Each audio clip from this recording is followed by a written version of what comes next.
আসসালামু আলাইকুম রহমতুল্লাহ। বিসমিল্লাহির রহমানির রহিম। প্রিয় দর্শক, আজকের আমার আলোচনার বিষয় হচ্ছে মানুষ ভার্সেস অমানুষ। ব্যতিক্রম ধর্মী এই শিরোনামের কারণ হচ্ছে আমার আজকের এই আলোচনাটাও কিছুটা ব্যতিক্রম ধর্মী হবে, কারণ সচরাচর আমার যে অনুষ্ঠানগুলো আপনারা দেখেন সেখানে আলটিমেটলি কোনো না কোনো একটা পক্ষের বিরুদ্ধেই বলা হয়।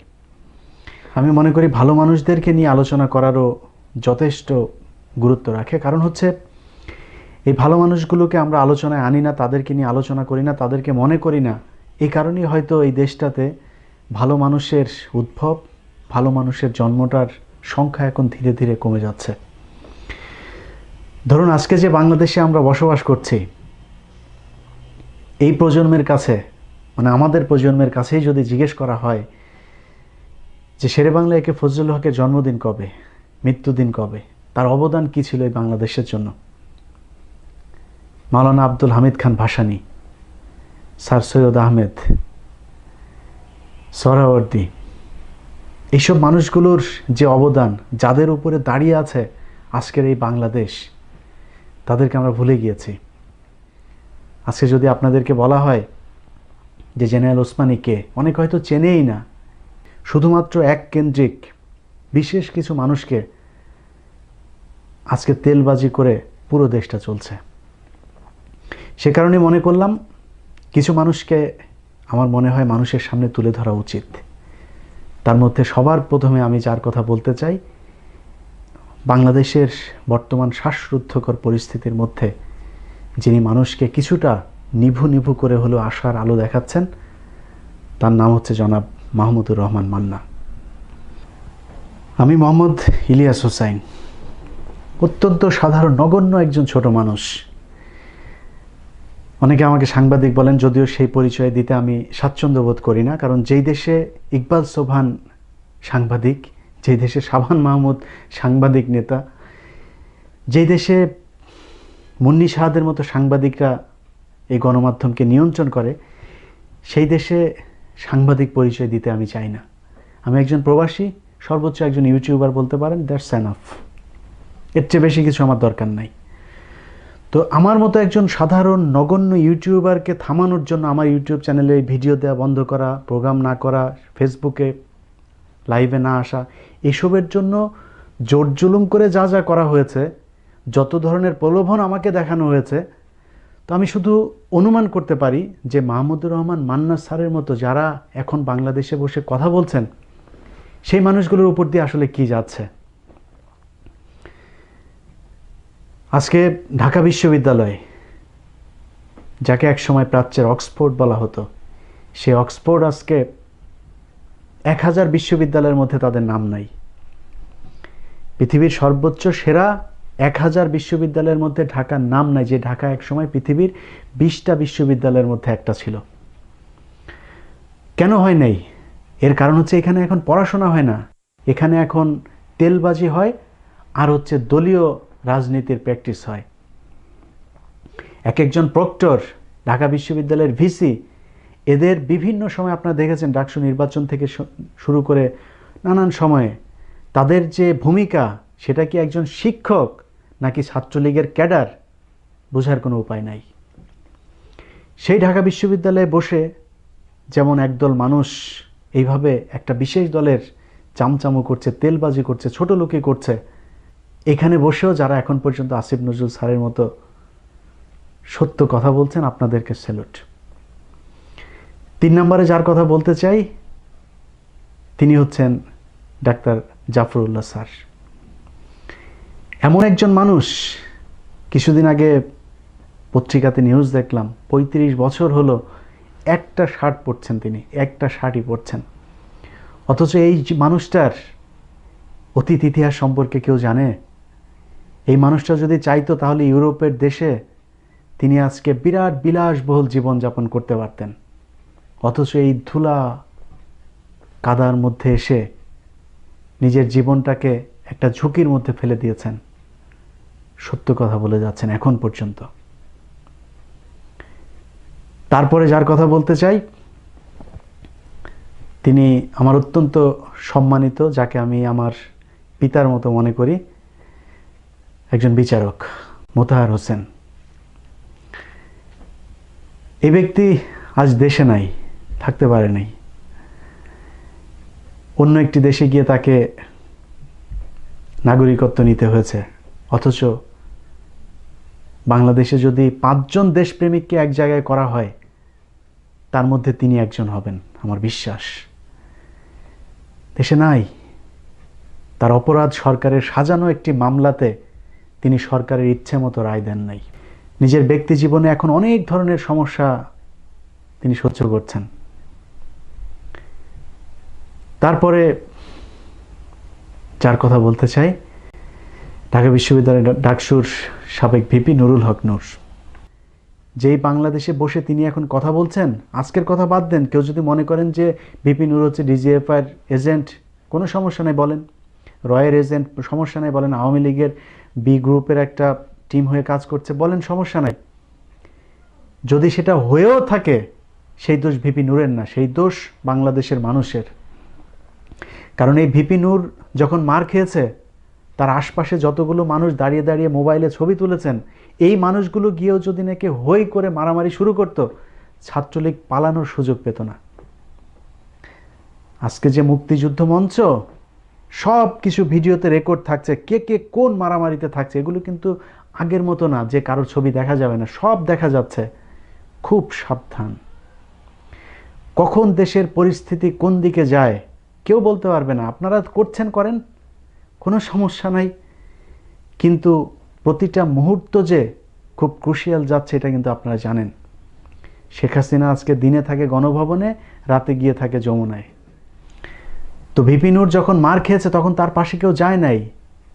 একদিকে আপনি তাকে শেল্টার দিবেন না, অন্যদিকে ডিজিএফআই গোয়েন্দা সংস্থা এসে তাকে প্রলোভন দেখাবে, ভিপি নূর আমার সাথে আসো, এইভাবে কাজ করো, এইভাবে।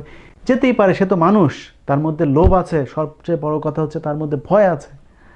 বাংলাদেশে বসে এত কিছু করা সম্ভব না। তো তাকে আপনারা রাস্তায় নামিয়েছেন, তার পাশে কতজন মানুষ গিয়ে দাঁড়িয়েছেন, সেই দিকটা লক্ষ্য রাখতে হবে। অতএব ভিপি নূর যা করছে সেটার জন্য ভিপি নূরকে স্যালুট জানানো প্রয়োজন। সে কারণেই তার প্রতি আমি সম্মান জানাচ্ছি। খুব ছোট করে আর কয়েকজন মানুষের কথা বলবো। অনেক মানুষের কথাই আসলে এই মুহূর্তে বলা যায়, সবাই কথা হয়তো বলতে পারবো না, মাফ করবেন। নির্বাচন কমিশনার একজন মাহবুব তালুকদার, এই ব্যক্তি বর্তমান বাংলাদেশে বসে নির্বাচন কমিশনার হিসাবে যারা আওয়ামী লীগের একজন নেতাকর্মীর মতো আচরণ করছে, সেই জায়গাটাতে বসে তিনি এখনো পর্যন্ত সেই 18 নির্বাচন থেকে দেখছি সত্য কথা, ন্যায় কথা বলছেন।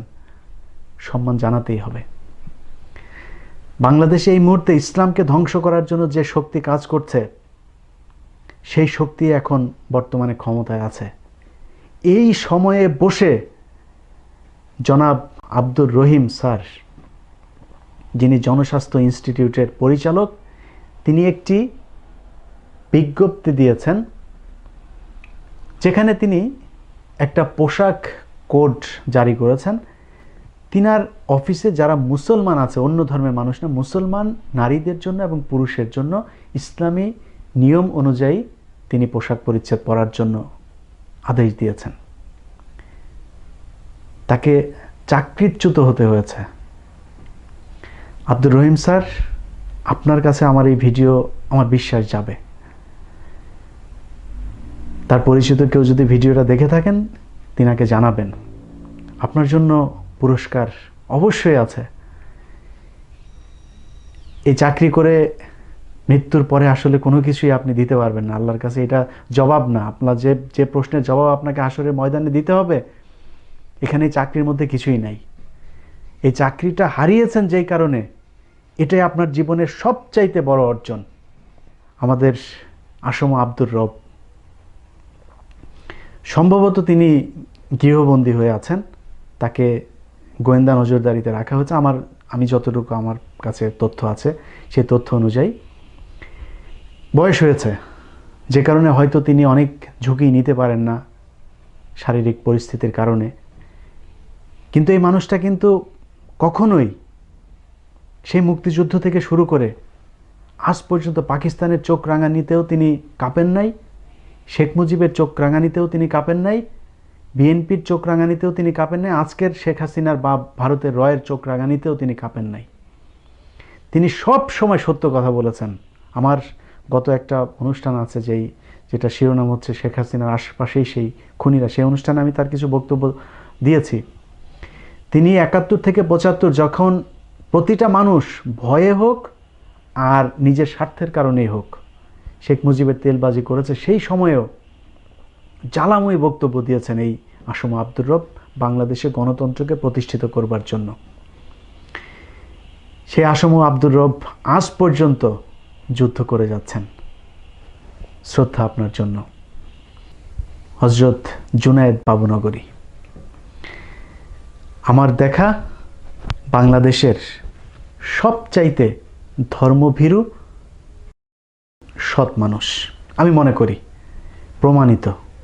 অনেককেই হয়তো সৎ মনে করি, আমি জানি না তার ভেতরে কি আছে, কিন্তু পরীক্ষায় উত্তীর্ণ একটা ব্যাপার আছে না, সেই পরীক্ষায় উত্তীর্ণ হয়েছেন এই মানুষটা। হেফাজতের ঘটনা আমি খুব কাছ থেকে দেখেছি, কি কি হচ্ছিল, কি ঘটছে, এগুলো সব কাছে থেকে দেখা। সেই সময়েও এই আল্লামা জুনায়েদ বাবুনগরী কোনো বাতিলের সাথে মাথা নত করেন নাই, কোনো প্রলোভন তাকে নত করতে পারে নাই। তিনি অর্থ সম্পদ এর চাইতে তিনার যে ন্যায় নীতি সেটাকে উপরে রেখেছেন। ঠিক একই সময়ে আল্লাহ বেহেশত নসিব করুক জনাব আল্লামা শফি, তিনি তিনার জ্ঞাতসারে হোক আর তার অজ্ঞাতেই হোক, তিনার যে পুত্র আনাস মাদানী, এই কুলাঙ্গার আলেম নামের একজন জালেম, এই বদমাইশের কারণে যতজন হেফাজতের কর্মী সেদিন খুন হয়েছে তাদের বিচার হয় নাই। বাংলাদেশে হেফাজতের যে 13 দফা দাবি পেশ করা হয়েছিল, সেই দাবির সাথে আমার মনে হয় বাংলাদেশের প্রতিটা মানুষ একাত্মতা ঘোষণা করেছিল, কিন্তু সেটা বাস্তবায়ন সম্ভব হয় নাই। শুধুমাত্র এই আনাস মাদানী সহ তাদের কিছু অনুসারী আছে যারা সরকারের কাছ থেকে সুবিধা নিয়ে হেফাজতের রক্তের সাথে বেইমানি করেছিল। যাই হোক, আজকে বলেছি যে সমালোচনা করার চাইতে যাদের প্রশংসা করা প্রয়োজন তাদের কথা বলবো, যে কারণে আনাস মাদানীর কথা আর বললাম না। কিন্তু কওমি অঙ্গনে যারা আছেন তারা একটু সাবধান থাকবেন।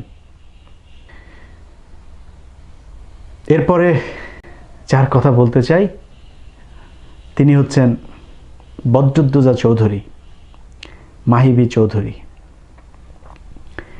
এরা হচ্ছে বাংলাদেশের নব্য মির্জাফর।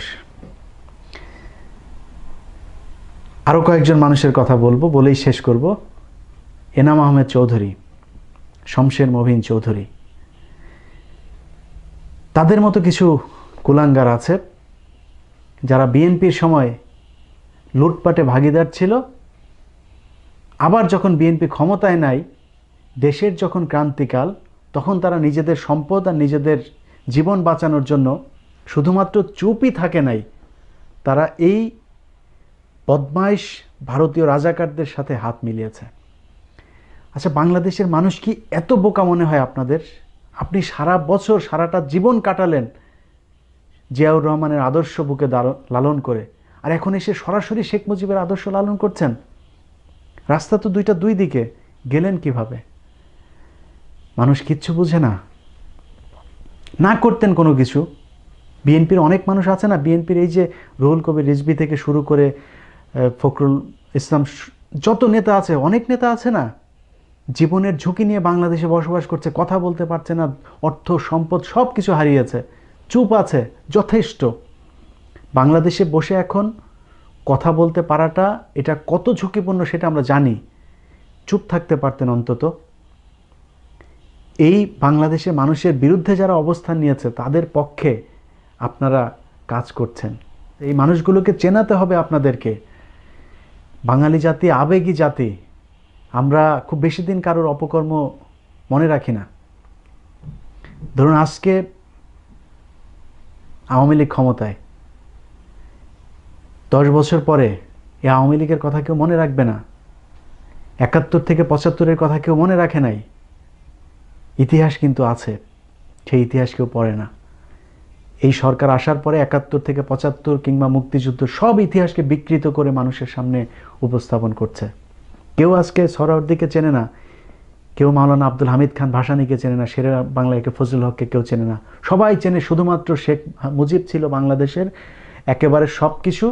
সেই ছিল সেক্টর কমান্ডার, সেই ছিল মুক্তিযুদ্ধের সর্বাধিনায়ক, সেই মুক্তিযুদ্ধের ঘোষণা দিয়েছে। শেখ রাসেল, শেখ কামাল, শেখ জামাল, ইনারাই হচ্ছে মুক্তিযুদ্ধের সেক্টর কমান্ডার ছিল। আর বাংলাদেশে কেউ মুক্তিযুদ্ধে অংশ নেয় নাই।